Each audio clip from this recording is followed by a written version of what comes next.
Ada Mas Ferry Hidayat. Mas Fadli mau tanya apakah loa salah satu dari hipnoterapi? Loa yang dimaksud ini loa yang mana nih?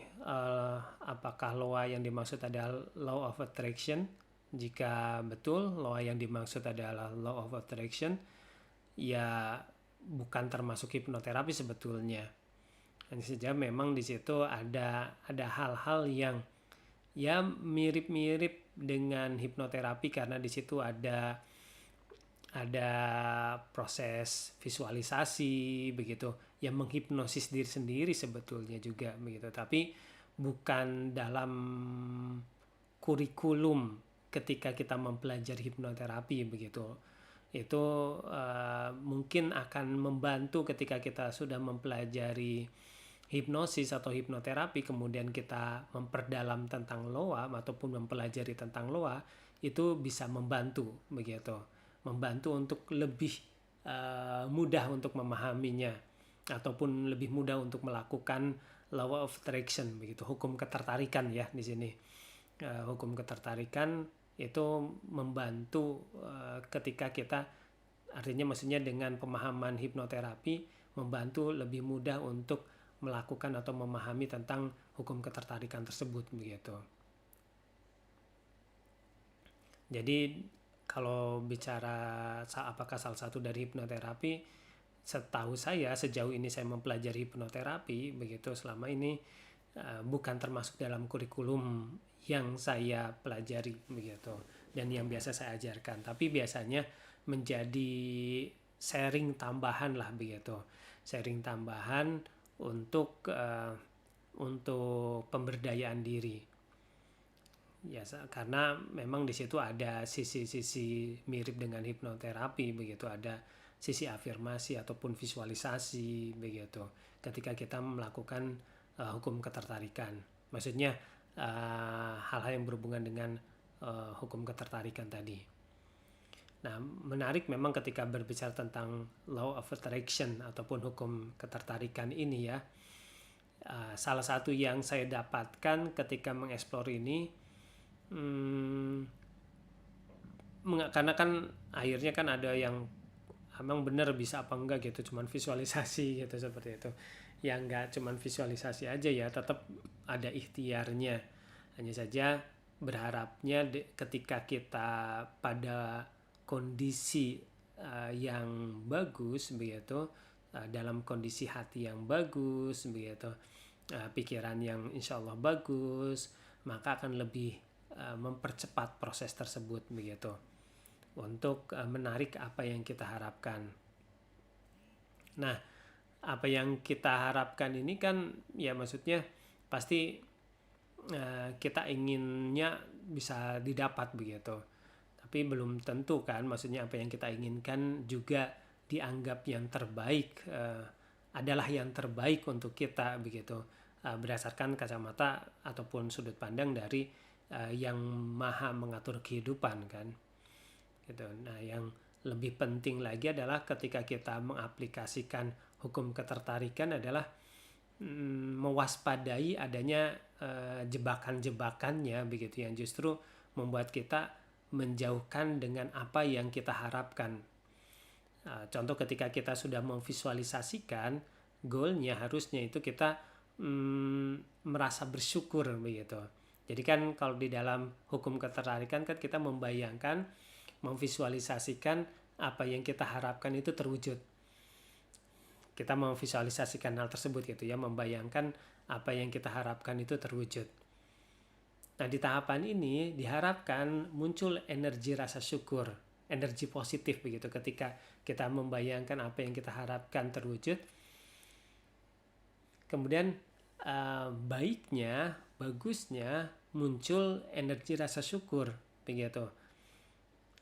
Sehingga ketika kita sudah berada pada kondisi bersyukur dengan apa yang kita visualisasikan, kita berbaik sangka kepada Allah bahwa apa yang kita harapkan terwujud, kita membayangkannya begitu, memvisualisasikannya. Selanjutnya adalah kita bersyukur begitu, karena kita sudah diberi kesempatan diizinkan untuk bisa membayangkan apa yang kita harapkan itu terwujud gitu. Sehingga diharapkan kita mengikuti alur bahwa maksudnya alur di mana ketika kita bersyukur kita akan ditambah nikmatnya begitu oleh Allah begitu. Nah, sehingga ketika kita mengakses energi rasa syukur, berharap ini itu tersebar dan akan menarik hal-hal yang kita harapkan tadi gitu, yang akan semakin membuat kita semakin bersyukur lagi, karena tadi ketika kita bersyukur kita akan ditambah nikmatnya. Nah, jebakannya terkadang beberapa kondisi justru kita bukan berada pada energi yang positif, bukan pada energi rasa syukur, justru malah cenderung berada pada energi yang negatif. Contohnya seperti apa? Ketika kita memvisualisasikan apa yang kita harapkan, kemudian timbul rasa takut, justru rasa khawatir bahwa apa yang kita inginkan ini tidak terwujud, apa yang kita visualisasikan ini tidak terwujud. Nah, ketika kita meragukan hal tersebut, berarti kita berburuk sangka, tidak berbaik sangka gitu kan, kepada yang maha memberi.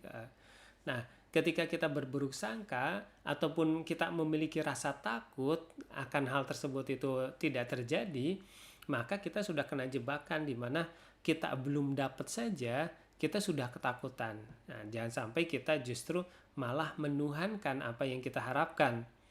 Justru ketika kita menginginkan sesuatu, mengharapkan sesuatu, kita berdoa, memvisualisasikan apa yang kita harapkan terwujud, justru harusnya semakin mendekatkan kita kepada yang maha memberi.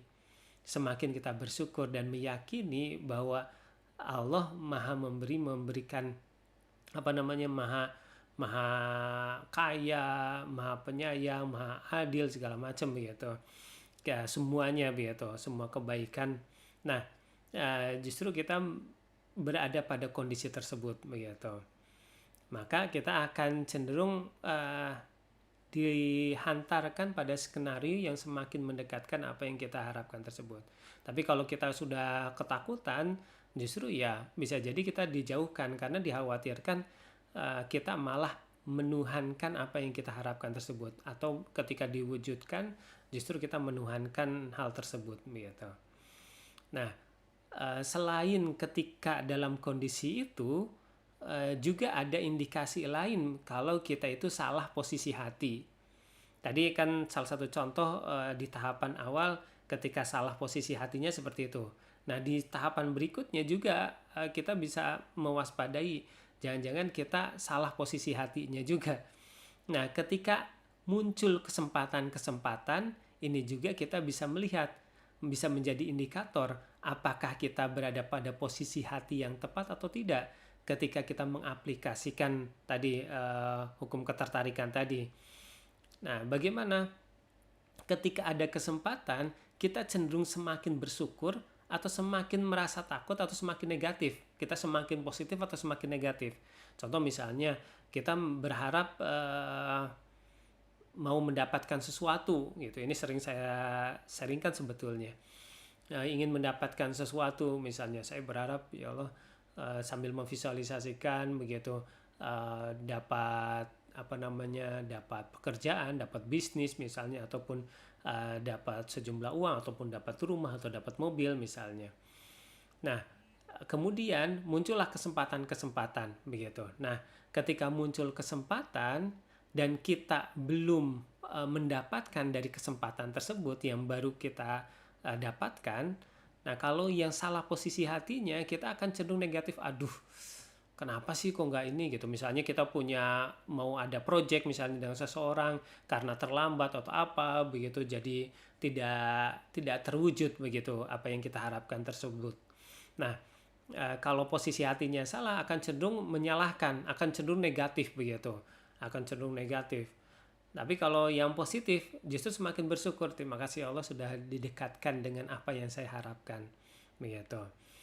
Nah, kalau yang negatif ya cenderung justru semakin tertutup jalannya. Kalau kita positif, insya Allah justru bisa jadi hanya tinggal satu langkah lagi setelah itu begitu. ya berbaik sangkanya kita begitu.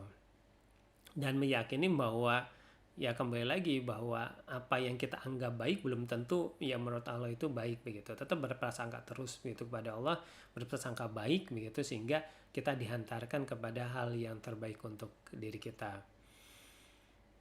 Itu kurang lebih minimal yang saya bisa sharingkan, perlu mewaspadai kedua hal tersebut begitu. Apakah karena itu kan bermainnya di hati ya, di perasaan. Ikhtiarnya tetap perlu kita melakukan ikhtiar.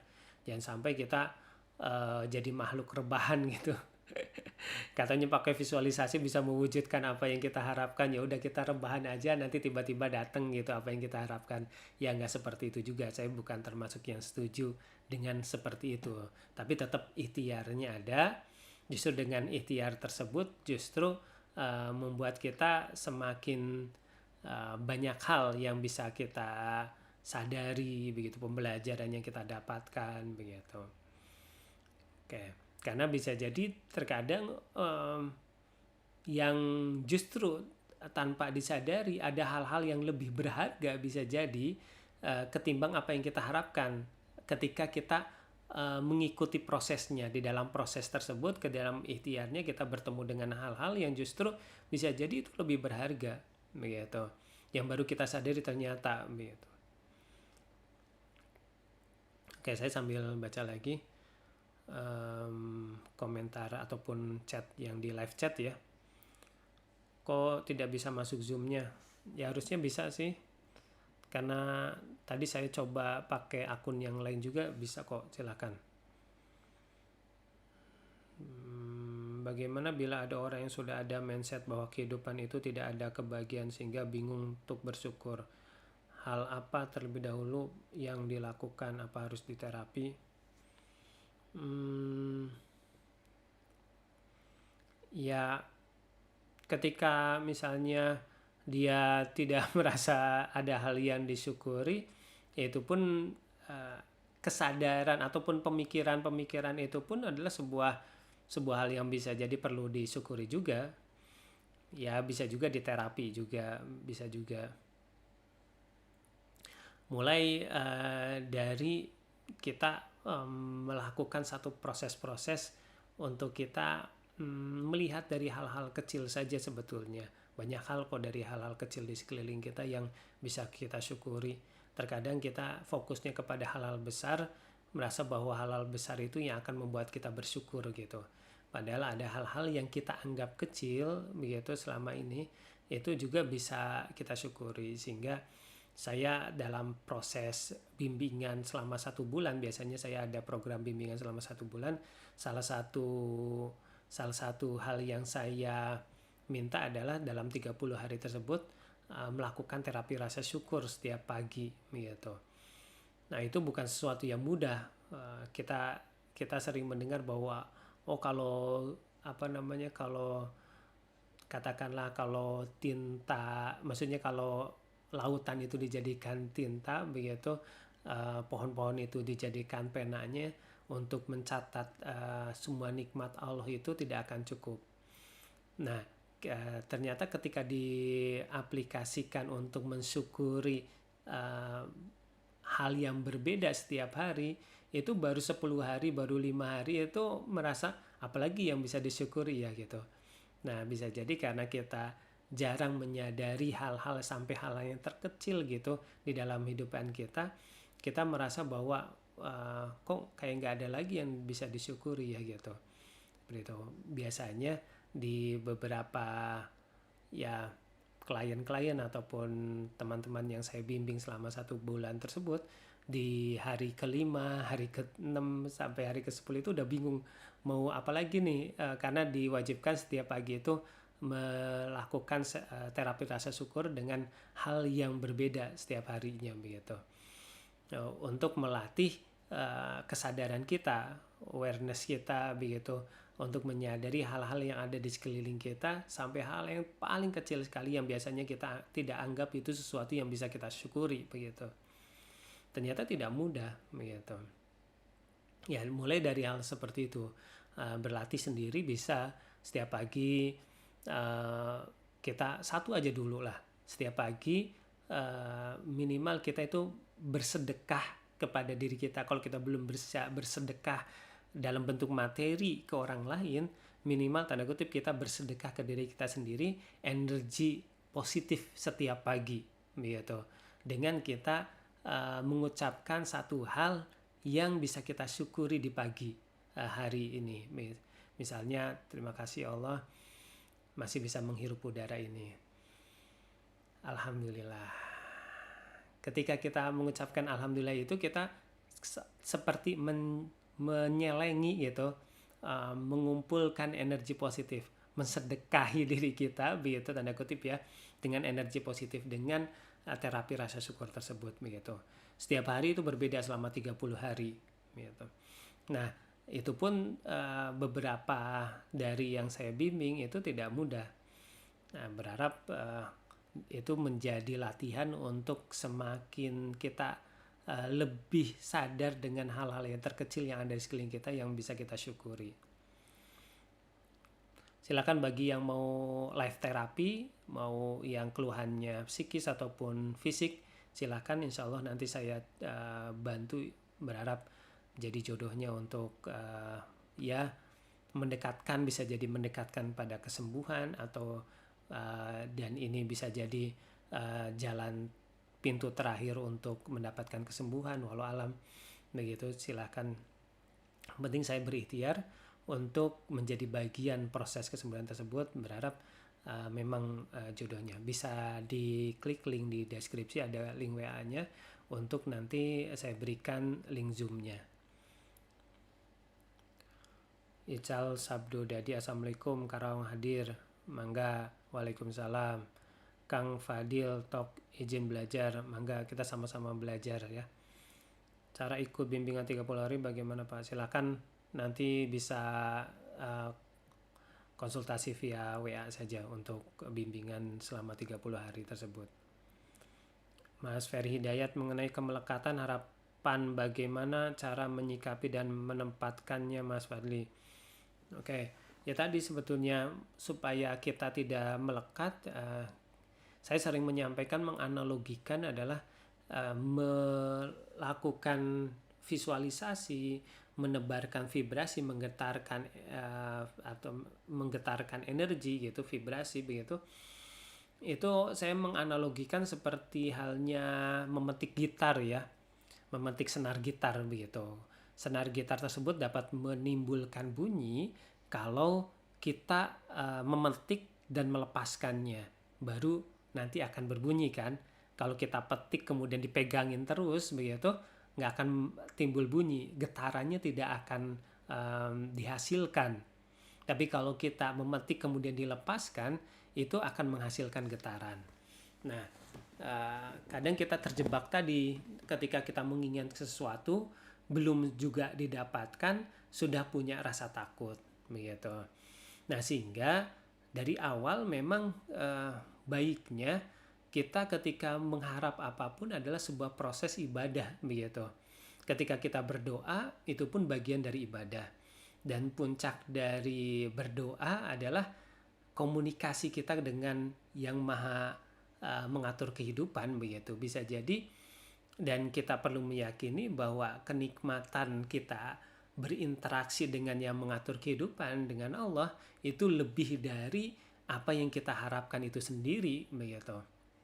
Kalau kita sudah pada kondisi tersebut, kita menyadari bahwa apa yang kita doakan itu adalah sebuah jalan saja untuk kita bisa berkomunikasi. Sama halnya ketika kita misalnya naksir dengan seseorang begitu, kita mau minjem sesuatu gitu, padahal sebetulnya hanya kepengen ngobrol aja, hanya kepengen ketemu saja dengan seseorang yang kita sukai tersebut, tapi bilangnya minjem buku lah ataupun apa gitu, atau meminta sesuatu begitu.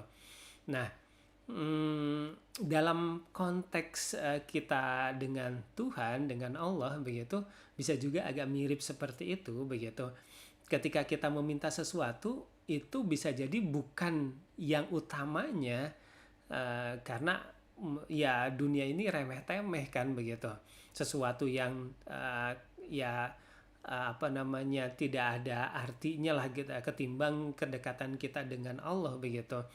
Nah, artinya ketika kita berdoa, ketika kita mengharap sesuatu, justru yang lebih penting lagi adalah bagaimana kita bisa menikmati kedekatan tersebut begitu. Dan ketika apa yang kita inginkan memang terwujud, ya alhamdulillah itu bonusnya begitu. Katakanlah seperti itu gitu, sehingga kita tidak merasa dari awal tidak merasa melekat dengan apa yang kita harapkan. Sama halnya tadi ketika kita mau minjem sesuatu ataupun mau minta sesuatu kepada orang yang kita senangi, tujuan utamanya bukan minjem, bukan mendapatkan sesuatu tersebut, tapi lebih ke karena ingin bersamanya, karena ingin ngobrol dengannya begitu. Itu sesuatu yang bahkan melebihi dari apa yang diminta atau dipinjami tersebut begitu. Sehingga nanti tidak punya merasa melekat dengan hal tersebut, dengan apa yang kita minta. Karena nantinya kita diuji, kalau kitanya sudah melekat terlebih dahulu dengan apa yang kita harapkan tadi, kita diuji jadinya gitu dengan apa yang kita inginkan tersebut. Bisa jadi diwujudkan, bisa jadi didapatkan, tapi itu bisa jadi tambah ujian untuk diri kita selanjutnya begitu. Kalau kita tidak mendapatkan esensi dari proses tersebut begitu. Kalau kita menyadari, maka kita akan menjadi lebih ringan, lebih tidak terbebani begitu. Kita tidak akan cenderung force gitu istilahnya begitu ya. Kadang ada yang menyebut dengan force, kita berada di vibrasi yang negatif atau di vibrasi rendah begitu. Oke. Ical Sabdo Dadi, Mas bagaimana cara ngemat supaya benar-benar sampai ke orang tujuan kita? Oke, bagaimana cara ngemat? Ya sebetulnya itu proses penjelasannya agak panjang ya gitu, tidak bisa dijelaskan dengan singkat sebetulnya. Tapi yang minimal saya bisa jawab adalah banyak, maksudnya ada beberapa begini, maksudnya perlu ada sebuah kesadaran, perlu ada sebuah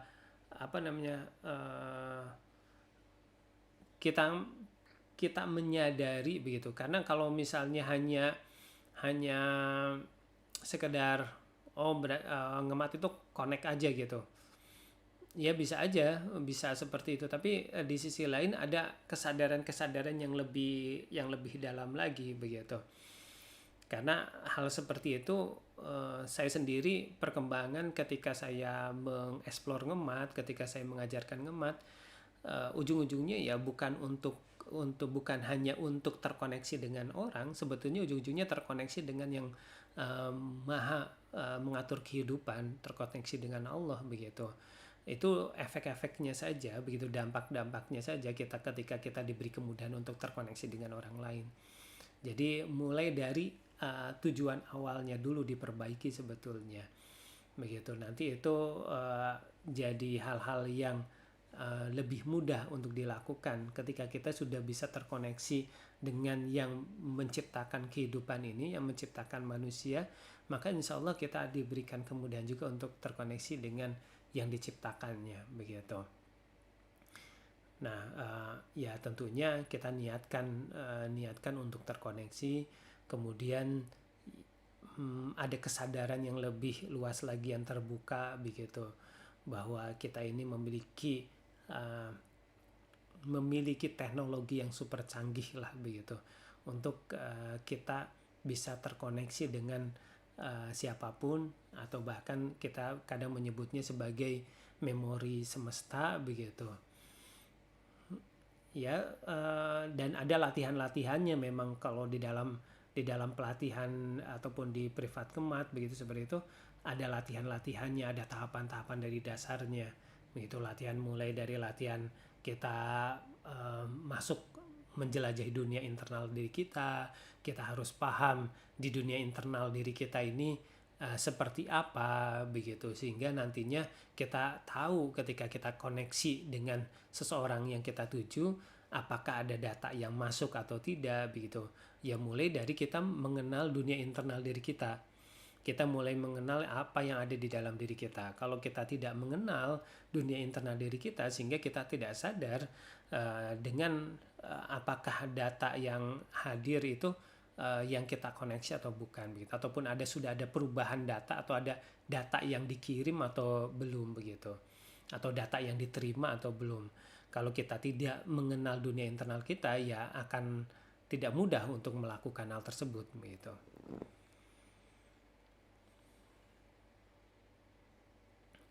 Kayak Ricky Hermawan, Kang Damang, mau dong di emat, udah lama nih. Oh Pak Ricky, apa kabar? Ya mangga, silakan ke Zoom ke WA Pak Ricky, boleh, mangga silahkan. Nanti saya kasih link Zoom-nya.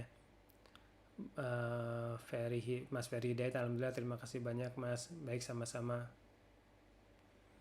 Oke, baik. Rukira izin tetap nyimak, ya mangga. Imam saja ngemat itu apa sih gitu?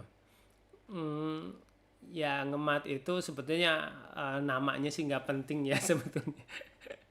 Karena memang namanya juga tidak begitu mewakili dari keilmuannya sebetulnya. Tapi intinya ngemat itu adalah satu metode untuk kita bisa lebih fleksibel dalam beradaptasi ya, gitu. Wah, padahal nggak ini sama yang lain, ternyata ini ada peringatan.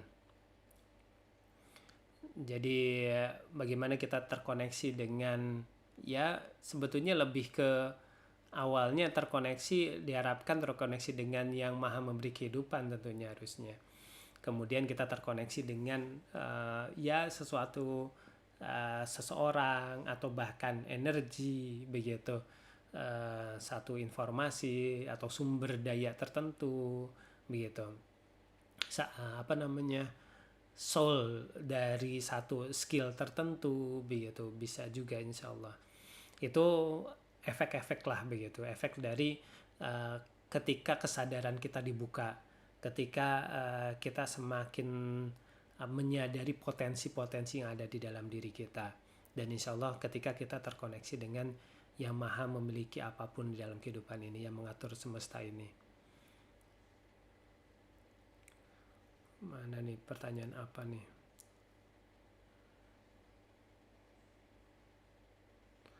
Pak, seneng dan bahagia apa sama? Maaf ya, jadi sekalian konsultasi di YouTube. Nanti saya akan melalui WA. Terima kasih Pak atas kebaikannya. Oke, senang dan bahagia.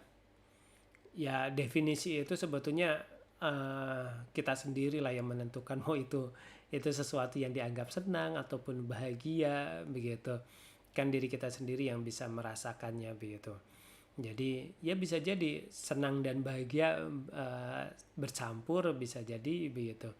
Kita merasa senang, kita merasa bahagia begitu. Senang itu mungkin terkadang ya ada beberapa kondisi tertentu yang membuat kita merasa senang begitu, senang terhadap hal sesuatu gitu, seperti itu. Identik kita senang terhadap suatu hal tertentu begitu. Bahagia itu kayak saya bahagia dalam kondisi tertentu gitu. Ada sedikit perbedaannya, tapi ya kembali lagi sebetulnya tidak baik itu senang ataupun bahagia, yang lebih penting adalah state itu kondisi tersebut itu apakah memberikan dampak berdaya atau tidak pada diri kita begitu. Karena yang lebih penting itu, walaupun kita melabelnya itu sesuatu yang senang, bahagia atau apapun, menyenangkan gitu, seperti itu, rasa syukur, tapi kalau kita merasakan state-nya itu tidak berdaya begitu, ketika kita berusaha untuk berada pada kondisi yang kita sebut itu senang ataupun bahagia, itu perlu dipertanyakan begitu. Yang lebih penting adalah sesuatu yang kita hadirkan adalah sesuatu yang memberdayakan diri kita gitu. Kalau itu kan label-label saja, label suatu kondisi atau suatu perasaan tertentu. Tapi yang lebih penting adalah ketika kita berada pada perasaan tersebut atau emosi tersebut, kita berada pada kondisi yang berdaya atau tidak begitu, positif atau tidak. Itu kurang lebih seperti itu ya.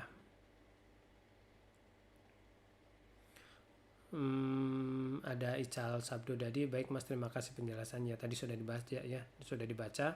Harukira juga sudah dibahas. Oke. Meditasi itu gimana Mas itu? Saya yang saya ketahui meditasi itu ya ada beberapa ini juga ya, ada beberapa metode meditasi begitu. Yang saya lebih cenderung perhatikan adalah meditasi di dalamnya pun ada kondisi hipnosisnya begitu. Ada yang mirip dengan apa yang dieksplor di dalam keilmuan hipnosis, yaitu kondisi hipnosis begitu. Ya ada yang meditasi yang hanya berfokus terhadap satu hal tertentu, ada yang meditasi yang menerima apapun yang hadir begitu sambil dalam kondisi mata tertutup begitu. Tapi ada juga yang meditasi sambil melakukan aktivitas bisa juga begitu. Ya kalau di dalam keilmuan hipnosis ya di situ ada trance juga begitu ataupun kondisi hipnosis begitu. Oke, Harukira, keren penjelasannya, nggak kepikiran Pak, berdaya apa tidak, baik, kurang lebih seperti itu ya. Oke, jadi kembali lagi tadi dalam proses kita memberdayakan diri kita, banyak cara sebetulnya untuk kita memberdayakan diri kita, bisa dengan berbagai macam hal gitu. Tinggal kita mengizinkan atau tidak untuk kita itu berdaya. Minimal dengan senyum saja. Terkadang pada beberapa kondisi atau beberapa orang untuk senyum saja merasa kayak sulit sekali gitu. Jadi untuk senyum dengan diri sendiri, pagi hari ketika bangun di pagi hari kita tersenyum dengan untuk diri kita sendiri minimal. Alhamdulillah, terima kasih. Biasakan itu saja begitu di setiap hari. Ini sangat bermanfaat sekali untuk diri kita. Gitu. Insya Allah banyak perubahannya. Bagi yang punya keluhan psikis, baik yang punya keluhan fisik begitu, hanya melakukan satu itu saja dulu begitu, terapi rasa syukur, kemudian kita tersenyum aja di pagi hari, itu banyak sekali ininya manfaatnya insya Allah begitu.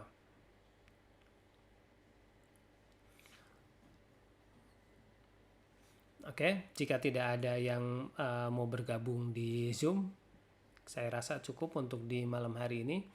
Untuk memulai kembali, berharap besok bisa mulai kembali untuk membiasakan Zoom ya. Sebentar,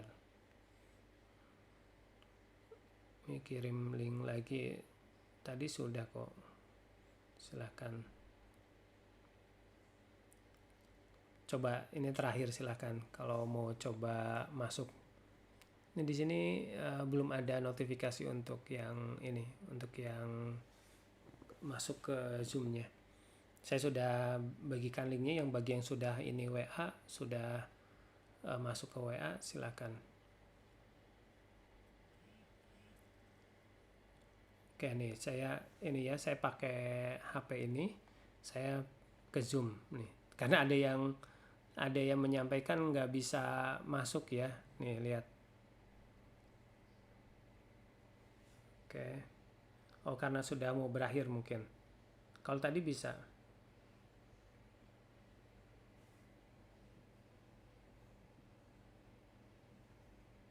Sebentar. Nah tuh, ini udah masuk ya. Nih ada ini, ada notifikasi Fadli Nurhak enter the waiting room. Nih, berarti kan ini bisa, linknya bisa berfungsi, link Zoom ini. Oke, mungkin gangguannya bukan ada di Zoom saya ya, bagi yang sudah request via WA. Oke, saya keluar lagi nih. Kelihatan nggak sih ya? Nggak kelihatan ya. Ya seperti itu. Saya sudah di sini sudah kelihatan kok nih di layar nih. Dan di sini tuh ada 2 partisipan. Artinya maksudnya Zoom-nya saya nggak ada gangguan. Mungkin di Zoom yang merequest yang sedang ada gangguan. Linknya tidak ada masalah. Oke, mungkin untuk di malam hari ini cukup untuk memulai kembali membiasakan live. Berharap semakin mudah untuk mendapatkan kebahagiaan. Buat rule ataupun cara-cara yang semakin mempermudah diri ini untuk mendapatkan kebahagiaan. Karena kebahagiaan hanya perlu meniatkan saja. Kalau kita bahagia, saat ini juga bahagia. Berharap semakin bahagia, semakin insya Allah semakin berdampak juga terhadap kesehatan, berdampak kepada rezeki, keberlimpahan, dan berharap semakin berkah untuk siapapun yang menyaksikan live streaming di malam hari ini. Sampai jumpa di live berikutnya. Insya Allah esok hari kita lanjut. Wassalamualaikum warahmatullahi wabarakatuh.